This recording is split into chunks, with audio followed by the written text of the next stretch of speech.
माता दी, सीताराम। साधकों, स्वागत है आपका माँ बगलामुखी साधक परिवार में। आशा करता हूँ आप सकुशल होंगे। जो मित्र ने माँ बगलामुखी साधक परिवार को सब्सक्राइब नहीं किया है वो सब्सक्राइब कीजिए और बेल आइकन पर प्रेस ज़रूर कर दीजिएगा, जिससे आने वाले वीडियो का नोटिफिकेशन आपको मिल सके।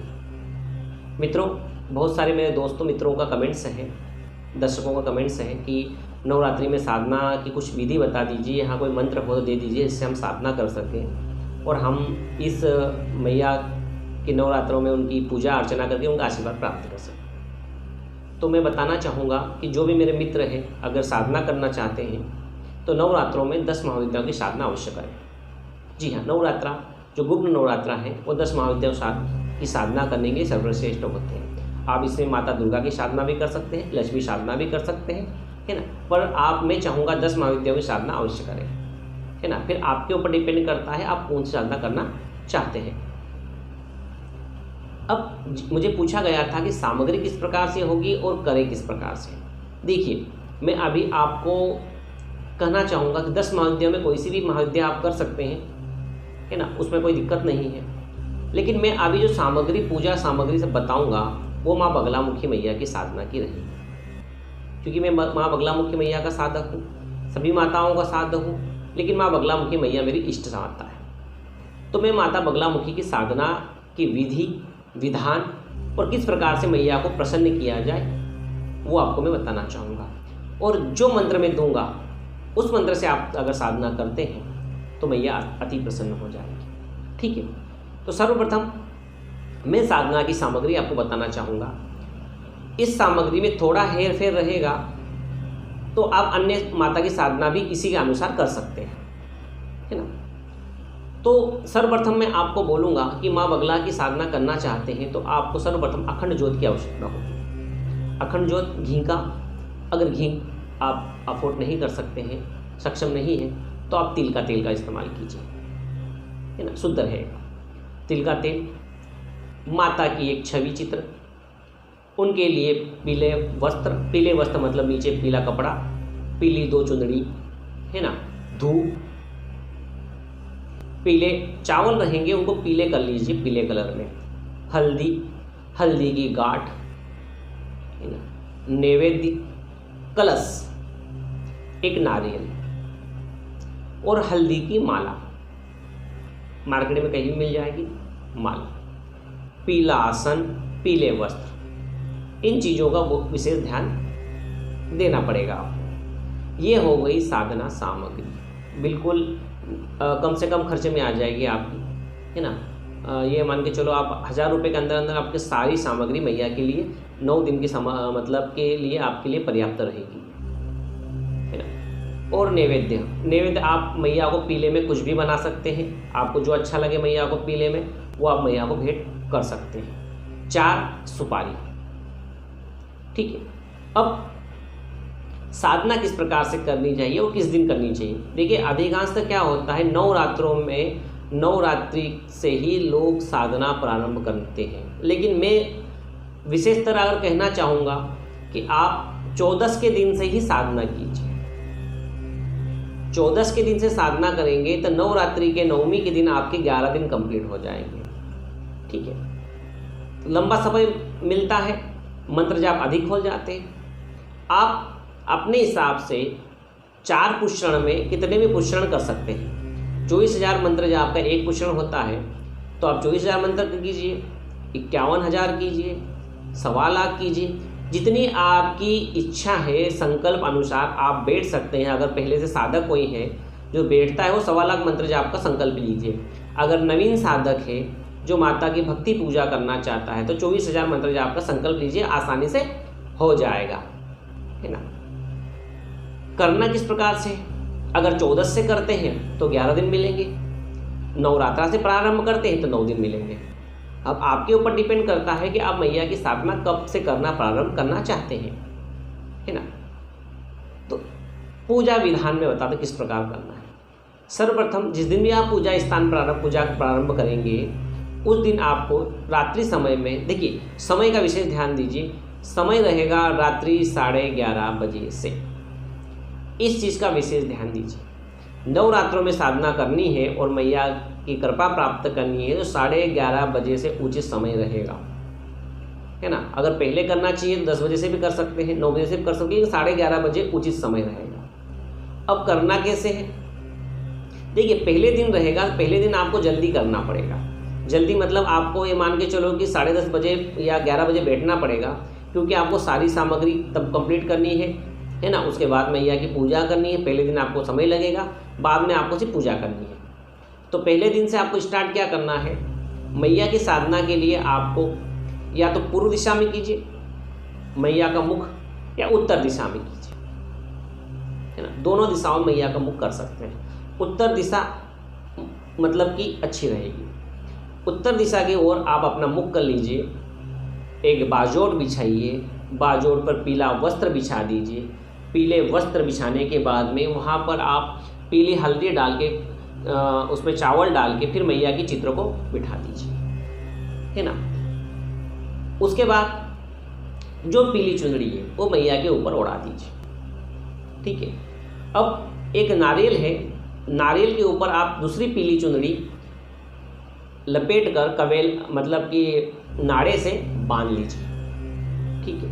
ये आपकी सामग्री हो गई। हल्दी गांठ बोला था, अगर आप हल्दी गांठ में 36 हल्दी गांठ ले आ सकते हैं, 21 ले आते हैं। 36 हल्दी गांठ को, है ना, पीले धागे में बांध कर गांठन लगाकर आप मैया को अर्पण कीजिए, मैया अति प्रसन्न होगी। मतलब हल्दी की गांठ की माला हो जाएगी मैया के लिए।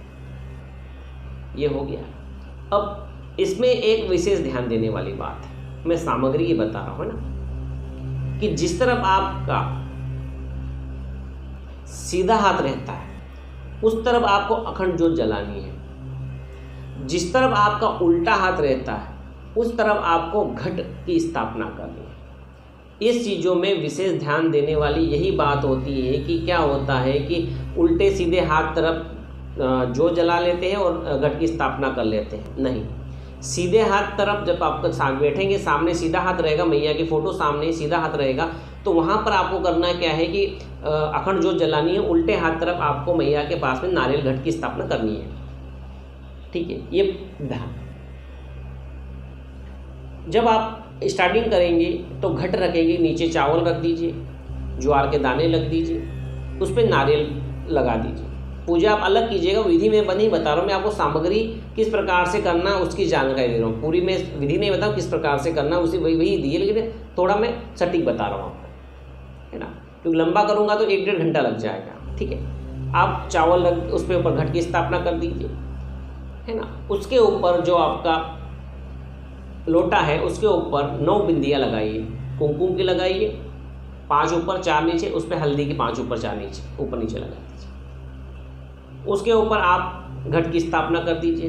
अगर आम के पत्ते हैं तो आम के पत्ते लगा दीजिए, घट की स्थापना कर दीजिए, है ना। अखंड ज्योत जला दी, उसके नीचे भी आप चावल रख दीजिए, गेहूँ रख दीजिए, ज्वार जो भी रखना है रख दीजिए, अखंड ज्योत जला दीजिए।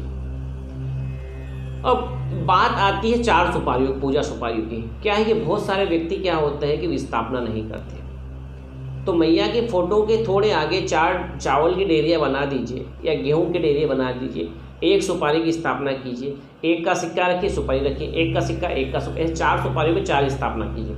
अब आप बोलेंगे 4 स्थापना क्यों, 4 सुपारी क्या जरूरत है वहाँ पे भाई? यहाँ पे दिक्कत आती है। सर्वप्रथम गणेश जी, हर माता का गणेश होता है, हर माता का शिव होता है, हर माता का भैरव होता है और गुरु अपने होते हैं। तो प्रथम सुपारी में गणेश जी, दूसरी सुपारी में गुरु जी, तीसरी में शिव और चौथी में भैरव। इन चारों की स्थापना आपको करनी है मैया की पूजा से पहले, है ना। तो पहले गणेश जी की पूजा कीजिए, फिर गुरु जी की पूजा कीजिए, शिव की पूजा कीजिए, भैरव की पूजा कीजिए। भैरव माता का बच्चा है, शिव की पूजा करेंगे माता प्रसन्न हो जाएगी, है ना। गणेश प्रथनीय है, गुरु को पहले करना पड़ेगा। तो गणेश, गुरु, शिव, भैरव जी, फिर मैया की। इनमें विशेष एक बात और ध्यान दीजिए, आपने 4 स्थापना करी है, 5वीं मैया, तो आपको जितनी भी कटोरियाँ रहेगी 5 कटोरियों में अलग अलग भोग देना पड़ेगा। गणेश जी के लिए अलग कटोरी, उसमें भोग,